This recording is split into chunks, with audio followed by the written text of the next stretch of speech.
adalah huruf berharokat fathah. Ya, yaum. Ya tadi. Tapi kalau dilanjutkan tidak waqaf, maka dibacanya cepat.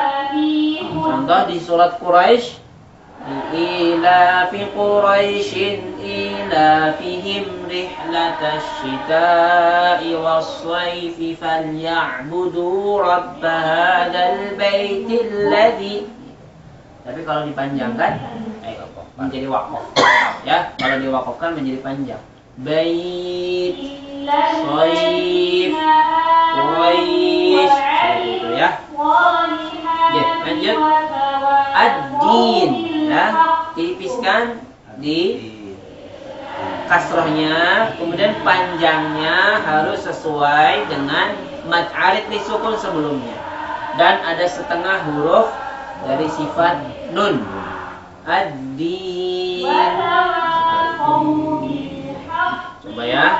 Maliki, Maliki, yaum, yaum, yaumi, yaumi, ad-din, ad-din, ad-din. ad-din. Dalnya harus kuat dan jelas ya.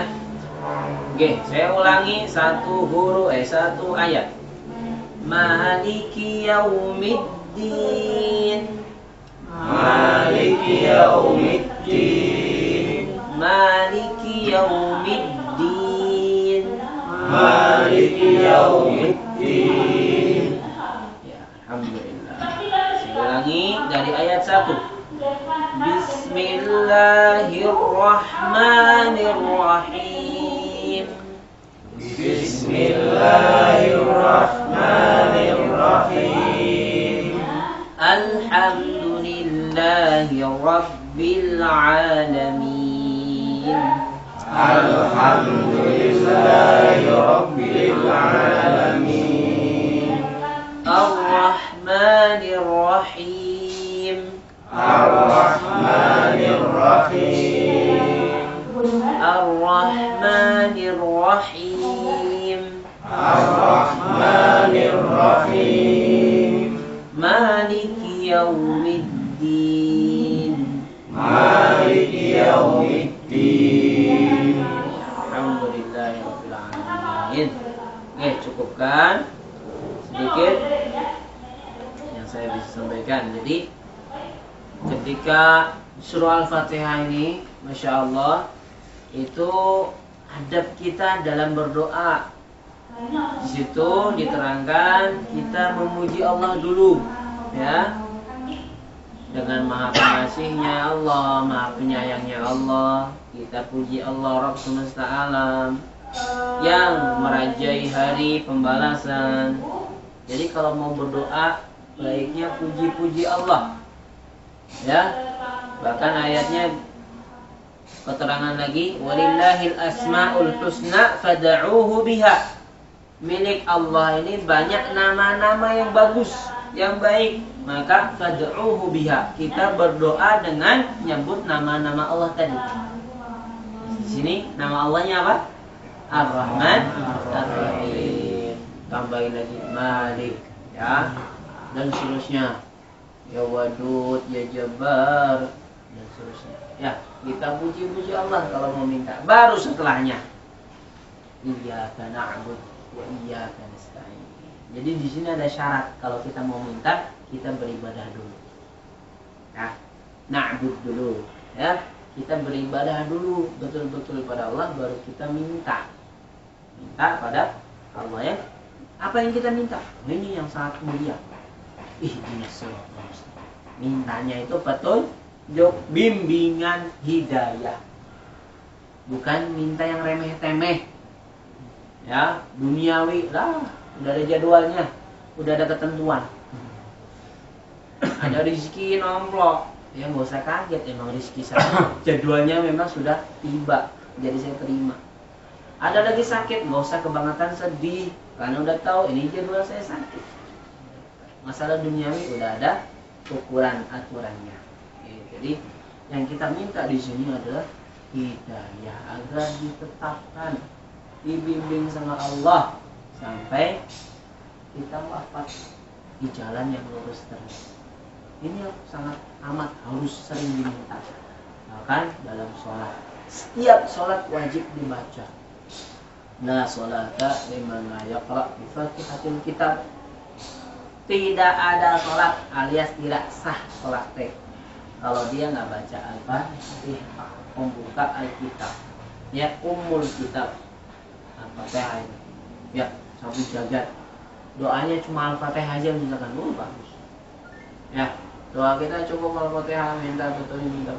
Sebab Bapak kita lagi imannya keturunan, Masya Allah, belum banyak ujian. Ngaku beriman, tapi belum diuji, belum teruji. Ya Al-Quran kan ada, hasiban nasu ayyutraku ayyaqulu amanna wa hum la yuftanun. Apakah manusia mengira mereka hanya cukup mengatakan beriman tapi mereka nggak diuji? Maksudnya apa? Memang banyak orang sekarang mengiranya beriman. Ketika Allah mengatakan ahasiba am hasibetum, apakah kamu mengira antadkhulul jannah, kamu masuk surga? Maksud Allah apa? Memang banyak orang mengira tenang aja, umat Nabi Muhammad masuk surga semua kan? Gampangan kayak gitu, ya, gampangan banget gitu. Maka ini penting, ada ayat-ayat itu harus kita renungi. Ini memang akhir zaman ini pada mengiranya beriman, padahal ujian belum datang. Ya, walamma ya'tikum matsalul ladzina khalau min qablikum. Belum datang ujian seperti orang-orang sebelum kita.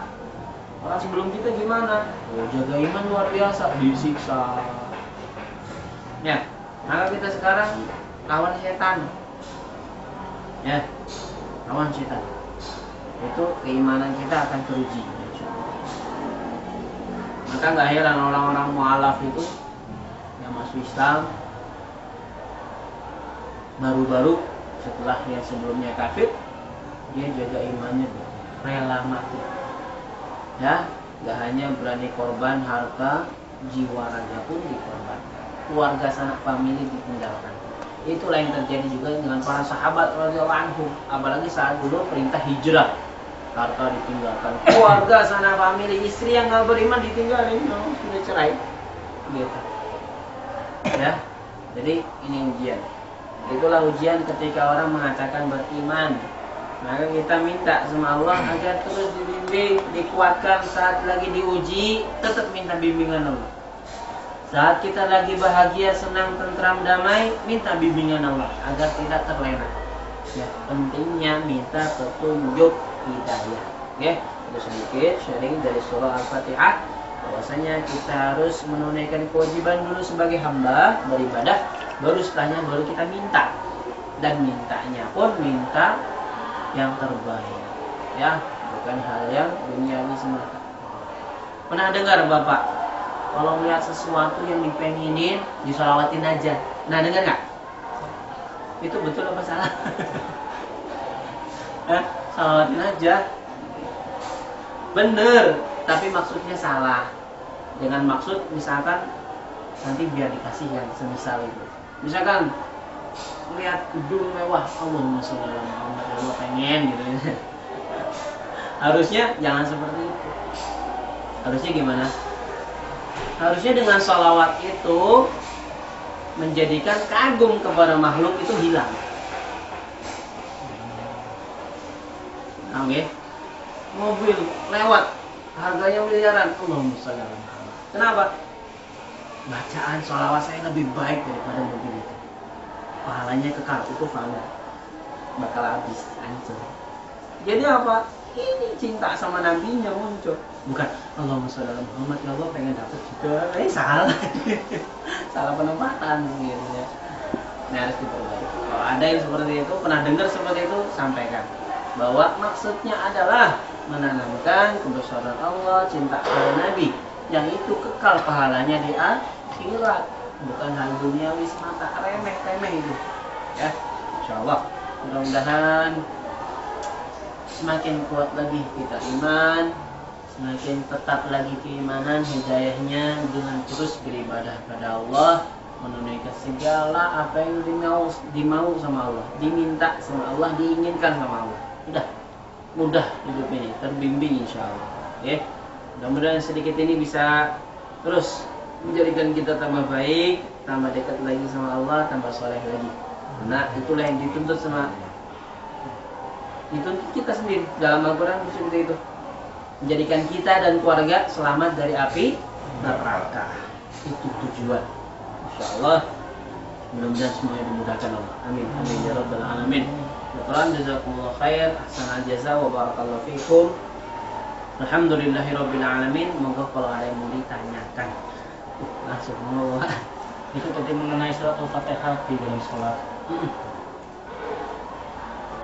Saya pernah dengar itu kalau imam sedang membaca Al-Quran dalam sholat, yaitu surat Al-Fatihah, kita nggak usah ikut-ikutan. Kita cuma dengerin aja sampai sama maghrib. Kita 2 rakaat nggak baca Al-Fatihah, tadi rakaat ketiganya kan diam. Kita baca. Duhur asar kalau dia hasil imam kan kita baca. Dan terus maghrib isya sama subuh. Yang saya mau tanyakan, isya sama subuh kan isya dibaca, terus kan yang 2 ini kan 2 rakaat terakhir dibaca. Subuh kan jahar semua, itu baca semua. Berarti kita nggak baca Al-Fatihah. Tapi dia bilang kalau imam bicara, kalau imam membaca Al-Fatihah, kita cukup mendengarkan, suruh kalau ada bacaan Al-Quran kita harus diam. Tapi sambil menyimak apa enggak. Gimana kita hemat kita memakai agar kita sholat jadi makmum, kita ikut imam baca, dari kita baca atau rakaat kedua sama ketiganya. Ya, pada dasarnya Fatihahnya imam, Fatihahnya makmum. Bacaannya imam, bacaannya makmum. Ya, jadi misalkan yang jadi masalah itu biasanya yang telat, gitu kan? Kita kemudian sudah selesai Fatihah, gitu ya. Masuknya masbuk, apalagi ketinggalan rakaat atau sholat. Kemudian Fatihahnya sudah imam. Tapi ketika sudah nanti munfarid sendirian, dia lanjut rakaat lagi sendiri, dia baca Al-Fatihah.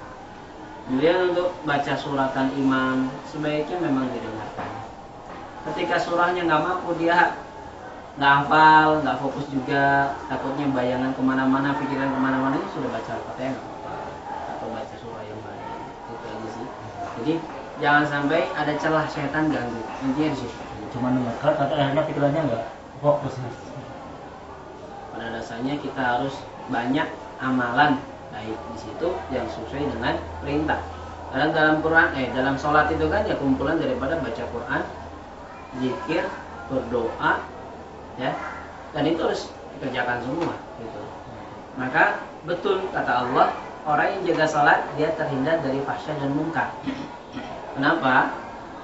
Inna sholata tanha 'anil fahsya'i wal munkar. Sebab kenapa? Karena kebaikan dalam sholat dibawa keluar sholat. Kebaikan dalam sholat dibawa keluar sholat. Kebaikan dalam sholat apa? Baca Quran. Di luar pun dia baca Quran. Dalam sholat dia berzikir, di luar sholat dia berzikir. Dalam sholat dia berdoa, di luar sholat dia berdoa. Bahkan gerakan pun dibawa. Dalam sholat dia tundukkan pandangan, di luar sholat dia jaga pandangan. Maka dia terjaga dari perbuatan keji dan munkar. Isinya kebaikan semua. Seperti itu. Oke. Jadi nggak usah diperdebatkan fungsinya di situ. Apa segala macamnya.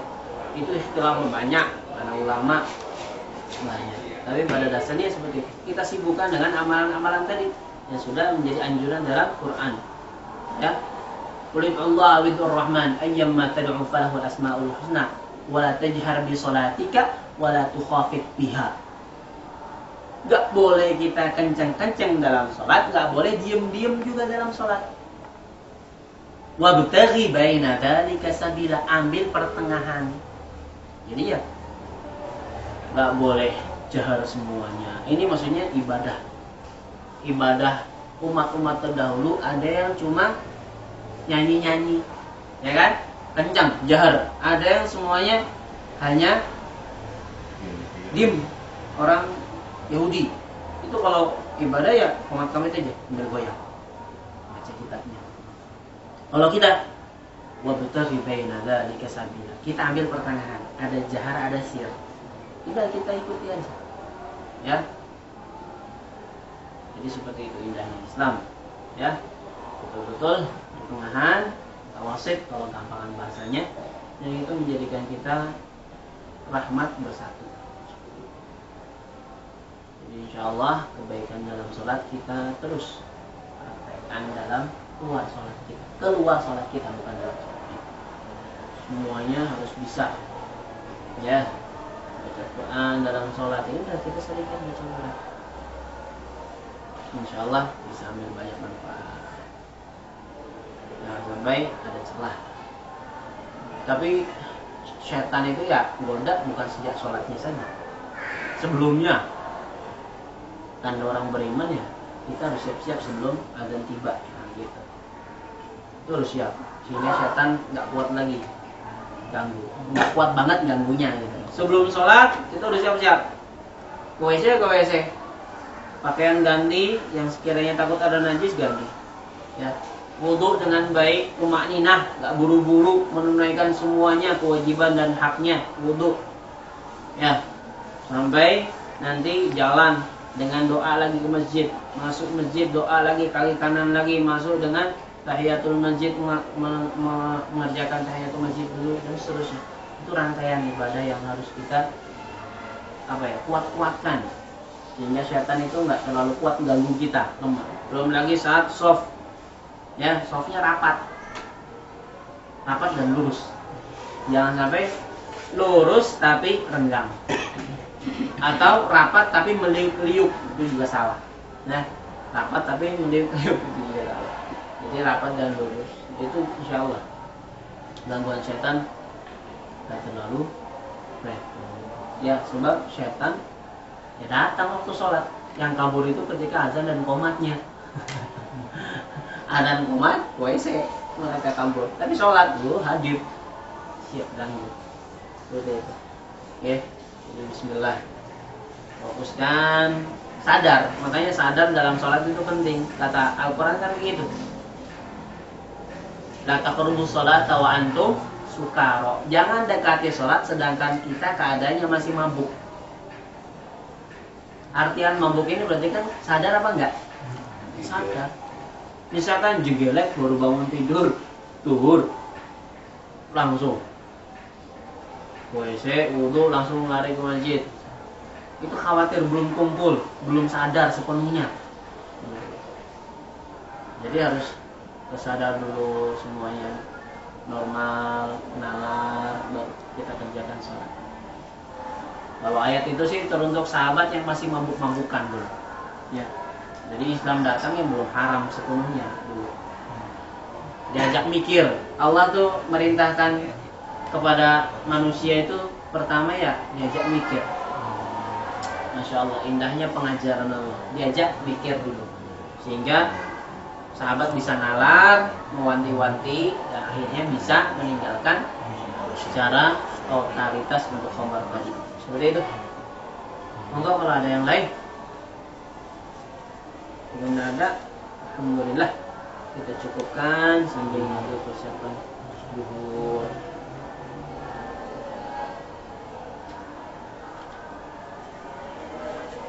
Jadi jika dirasa cukup, agar majelis kita Allah ampuni jika ada kesalahan di dalamnya, sama-sama kita akhiri, tutup semuanya dengan hamdalah dan doa kafarah. Alhamdulillahirabbil alamin. Subhanaka Allahumma wa bihamdika asyhadu an la ilaha illa anta astaghfiruka wa atubu ilaik.